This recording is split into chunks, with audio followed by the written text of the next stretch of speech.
A very good morning to all from अनुराग जोशी। आज के video में हम बात करेंगे revised syllabus of computer science. जैसा कि आप लोगों को पता है कि आरबीएसई ने जो रिवाइज्ड सिलेबस है वो वेबसाइट पर अपलोड कर दिया है, बट मेरे पास काफ़ी स्टूडेंट्स की क्वेरीज आ रही थी, काफ़ी मैसेजेस आए मेरे पास कि समझ नहीं आ रहा है कि कौन कौन से पार्ट्स डिलीट हुए हैं, कौन से पढ़ने हैं। तो आज अपन इस वीडियो के अंदर वही देखने वाले हैं कि हमें कौन कौन से चैप्टर जो हैं डिलीट कर दिए गए हैं आपके सिलेबस में से।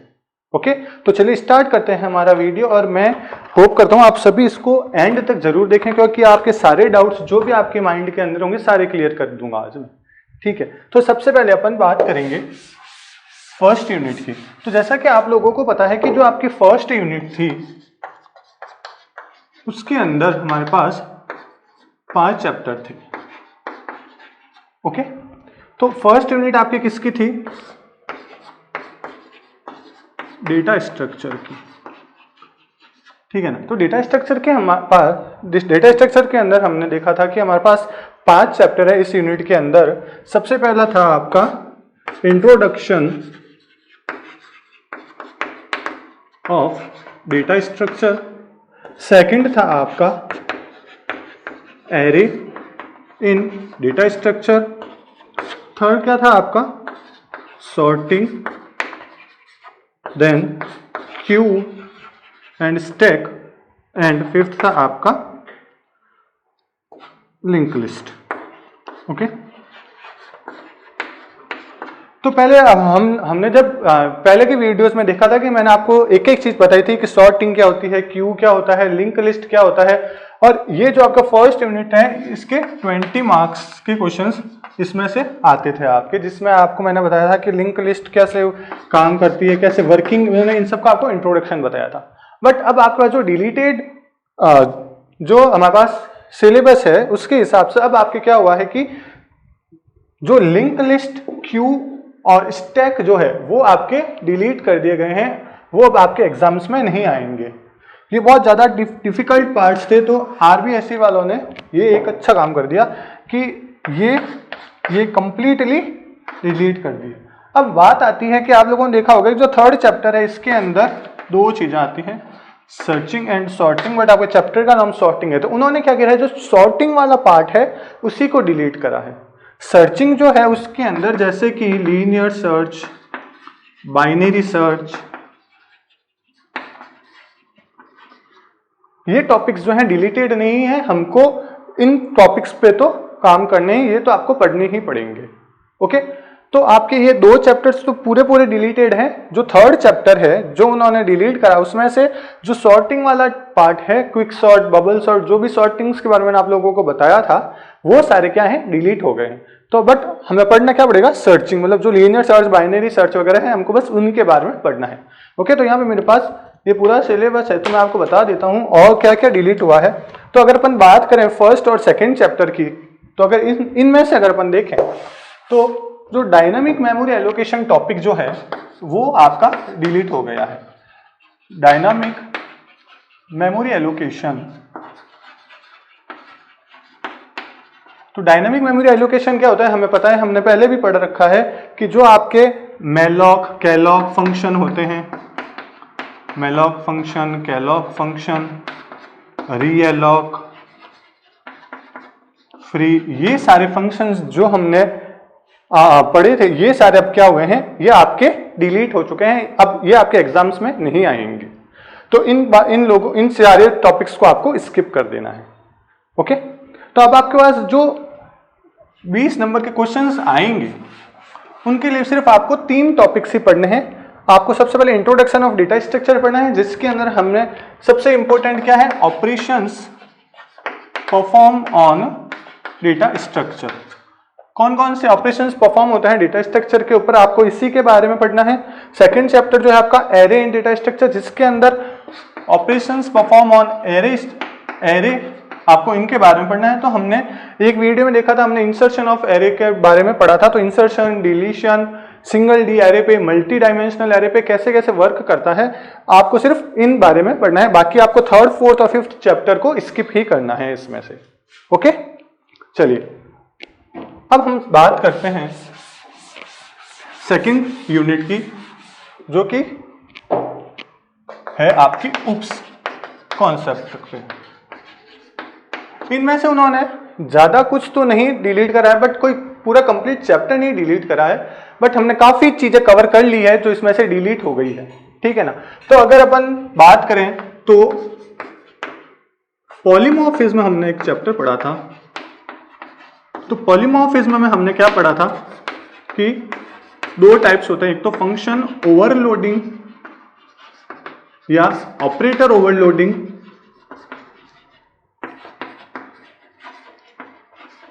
और सेकंड हमने पढ़ा था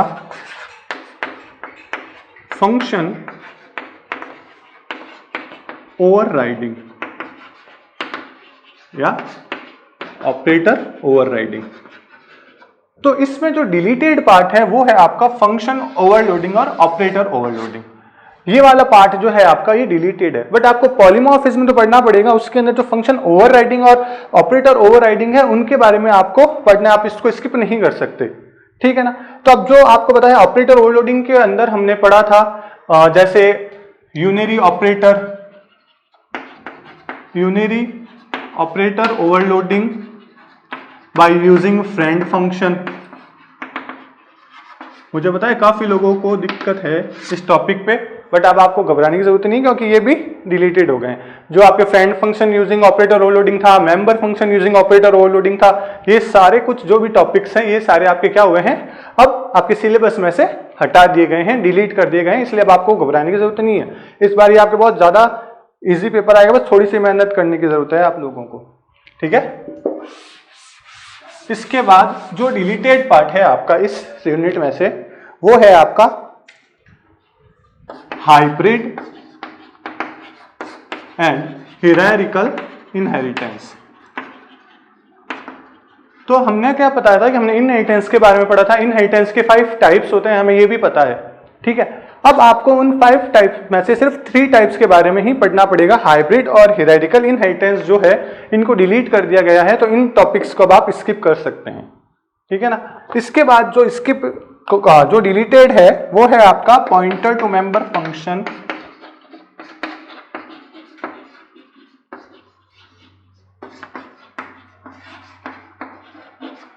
फिर है आपके एब्स्ट्रैक्ट क्लास,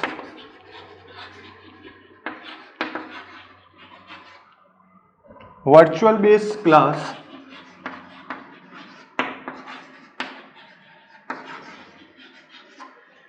तो ये सारे टॉपिक्स जो हैं ये अब आपके डिलीट कर दिए गए हैं सेकेंड यूनिट में से। सेकेंड यूनिट में अब आपको ये सारी चीजें पढ़ने की जरूरत नहीं है, ओके। चलिए अब हम बात करते हैं हमारे थर्ड यूनिट की।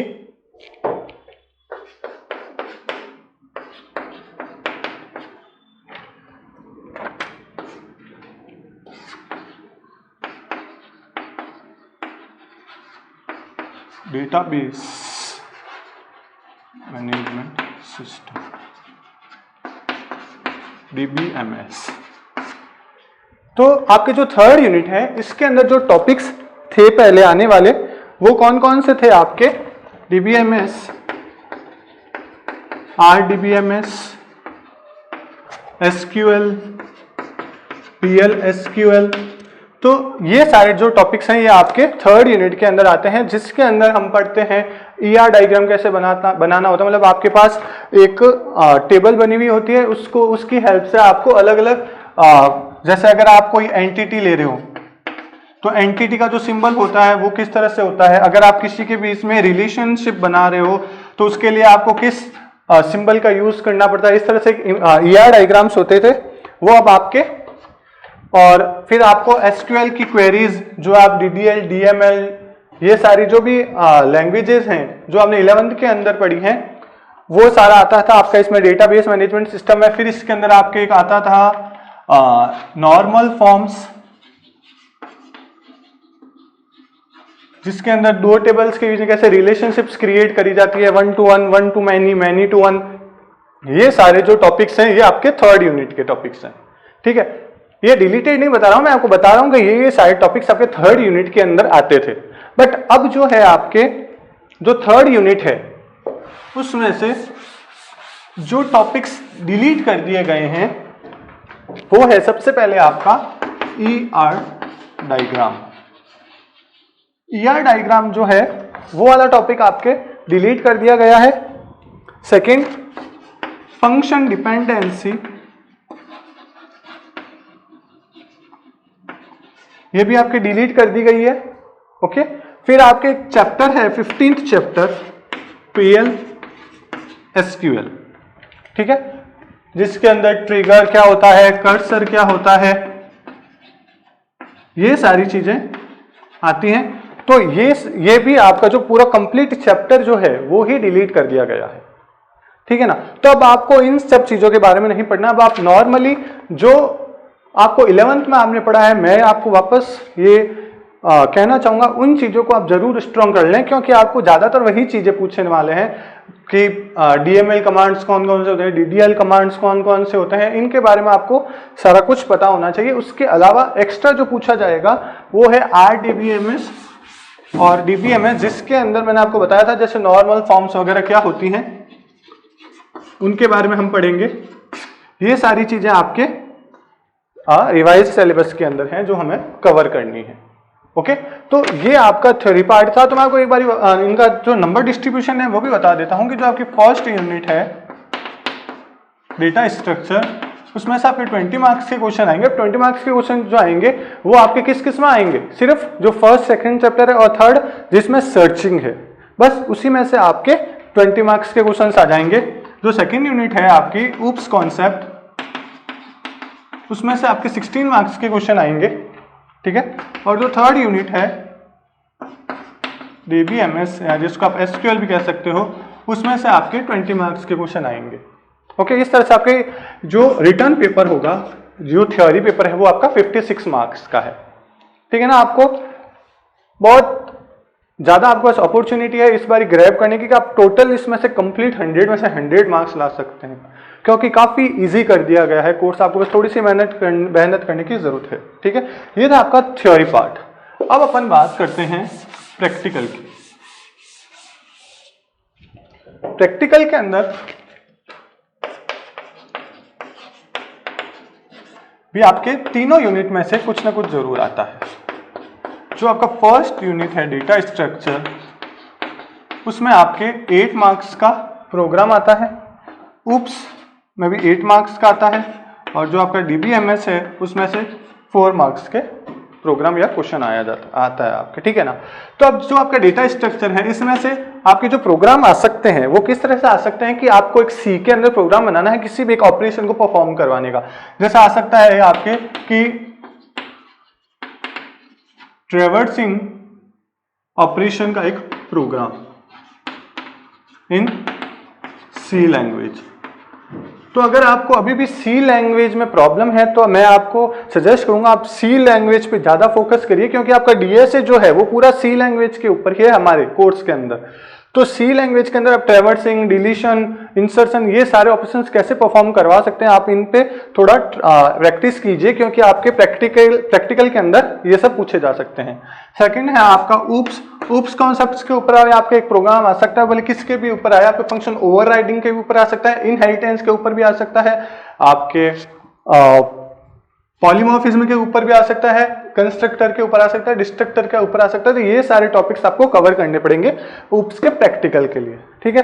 थर्ड है आपका डेटाबेस मैनेजमेंट सिस्टम, जिसके अंदर आपको क्वेरीज वगैरह जैसा आपने 11th के अंदर भी पढ़ा था, DDL, DML कमांड्स कौन कौन से होता है, वैसे आपकी एक टेबल आ सकती है कि उस टेबल के हिसाब से आपको क्वेरी लिखी होगी क्वेश्चन, उसका आपको सॉल्यूशन लिखना पड़ेगा। तो इस तरह से भी आपके पास आ सकता है। इसके अलावा आपके जो वाइवा होते हैं उसके भी 5 मार्क्स हैं और 5 मार्क्स आपके होंगे जो आप फाइल वगैरह बनाते हो, ठीक है। तो ये है आपका कंप्लीट कोर्स जो कि आपको प्रैक्टिकल के अंदर आपके आएगा। डिलीटेड कोर्स मैंने आपको बता दिया है कि कौन कौन सी चीजें डिलीट हुई है। तो मैं अगर आपको यहाँ पे अगर कोई भी तरह की और दिक्कत हो तो आप इस सिलेबस से रिलेटेड मुझसे पूछ सकते हैं। Okay, thank you, have a nice day.